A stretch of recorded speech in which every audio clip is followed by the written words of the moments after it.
तो आज हम जानेंगे इसके क्या क्या फ़वाइद हैं, इसके क्या क्या नुकसानात होते हैं, तरीका इस्तेमाल क्या है और किन किन तकालीफ में इसका इस्तेमाल किया जाता है।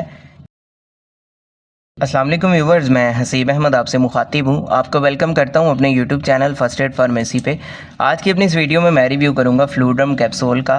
तो आज हम जानेंगे इसके क्या क्या फ़वाइद हैं, इसके क्या क्या नुकसानात होते हैं, तरीका इस्तेमाल क्या है और किन किन तकालीफ में इसका इस्तेमाल किया जाता है।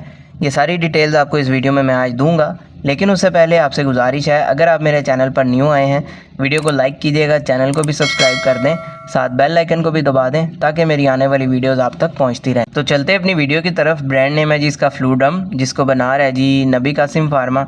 कीमत की बात की जाए तो आपको ये 199 रुपीज़ में एक कैप्सूल के पैक में मिल जाता है। अब बात कर लेते हैं इसके अंदर मौजूद दवा की। तो इसके अंदर मौजूद है फ्लूकोनाजोल 150 mg। फ्लूकोनाजोल जो है बेसिकली एक एंटी फंगल दवा है और फंगल इन्फेक्शंस को ट्रीट करने के लिए इसका इस्तेमाल किया जाता है। अब जिन कंडीशन में इसका सबसे ज़्यादा इस्तेमाल होता है उसमें पहले नंबर पर आ जाता है वेजाइनल कैंडिडियासिस। इसमें होता ये है कि ख़वातीन में वजाइना में फंगल इन्फेक्शन हो जाता है, जिसकी वजह से शदीद जलन होती है, इचिंग होती है, पेशाब करते वक्त भी दर्द तकलीफ़ का सामना करना पड़ता है, साथ वाटरी सा डिस्चार्ज स्टार्ट हो जाता है वजाइना से। तो इस तरह के फंगल इन्फेक्शंस को ट्रीट करने में ख़वातीन में इसका इस्तेमाल किया जाता है। इसके अलावा इसका इस्तेमाल होता है टीनिया क्रूरस में या जॉक इच जिसको बोलते हैं। इसमें होता ये है कि प्राइवेट स्पॉट के करीब जो है वो फंगल इन्फेक्शन देखने को मिलता है कुछ इस तरह से। तो इस तरह के फंगल इन्फेक्शन को ट्रीट करने में भी इसका इस्तेमाल किया जा रहा होता है। इसके अलावा आ जाते हैं रिंग वॉर्म्स। रिंग की शक्ल में आपके जिस्म के किसी भी हिस्से पे जो है वो फंगल इन्फेक्शन हो सकता है कुछ इस तरह से। तो इस फंगल इन्फेक्शन को ट्रीट करने में भी इसका इस्तेमाल किया जाता है। इसके अलावा आ जाता है टीनिया वर्सिकलर। स्किन के ऊपर जो है वो पैचेस बनना स्टार्ट हो जाते हैं, स्किन का जो कलर है वो चेंज हो जाता है कुछ इस तरह से। तो इस तरह के फंगल इन्फेक्शन में भी इसका इस्तेमाल करवाया जा रहा होता है। इसके अलावा आ जाता है टीनिया पैडिस या एथलीट फुट जिसको बोलते हैं। इसमें होता ये है कि आपके पैरों के करीब जो है, उंगलियों के करीब जो है वो फंगल इन्फेक्शन देखने को मिलता है, या बाज़ का जो है उंगलियां गलना स्टार्ट हो जाती हैं।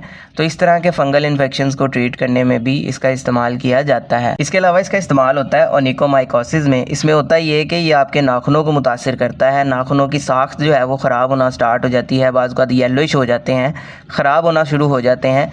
तो इस तरह के फंगल इन्फेक्शंस में इसका इस्तेमाल किया जा रहा होता है। इसके अलावा आ जाता है ओरोफ्रेंजियल कैंडिडियासिस। इसमें होता ये है कि ये आपके मुंह को मुतासिर करता है, आपके मुंह में फंगल इन्फेक्शन देखने को मिलता है, बाज़ आपकी ज़ुबान को भी मुतासिर कर सकता है।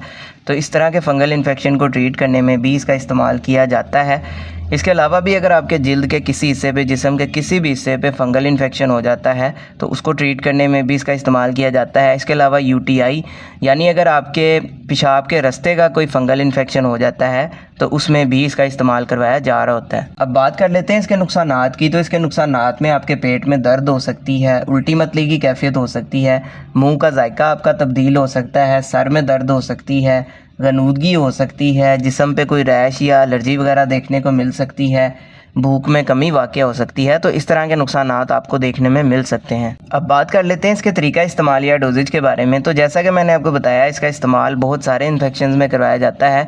तो हर इन्फेक्शन में इसका दुरानिया मुख्तलिफ होता है, इसकी डोज़ मुख्तलिफ होती है, जो कि तजवीज़ आपका डॉक्टर ही करेगा आपकी एज को, आपके बॉडी वेट को देखते हुए, आपकी कंडीशन को देखते हुए, इन्फेक्शन की नौयत को देखते हुए। तो इस तरह से इसका इस्तेमाल होता है। अगर अमूमी खुराक की इसकी बात की जाए तो एक कैप्सूल का दिन में एक दफ़ा इस्तेमाल किया जा रहा होता है। खाने से पहले या खाने के बाद इसका इस्तेमाल किया जा सकता है। इसके अलावा जैसे आपके डॉक्टर्स आपको प्रिस्क्राइब करेंगे वैसे ही आपने इसका इस्तेमाल करना है, खुद से नहीं करना, ताकि आपको बाद में कोई साइड इफ़ेक्ट देखने को ना मिले। तो ये सारी डिटेल थी जी फ्लूड्रम कैप्सूल से रिलेटेड। उम्मीद है आपको पसंद आई होगी। इससे रिलेटेड कोई सवाल है कमेंट सेक्शन में आप मुझसे पूछ सकते हैं। वीडियो पसंद आई हो तो वीडियो को लाइक कीजिएगा, चैनल को भी सब्सक्राइब कीजिएगा। अपना ख्याल रखिएगा। अल्लाह हाफिज़।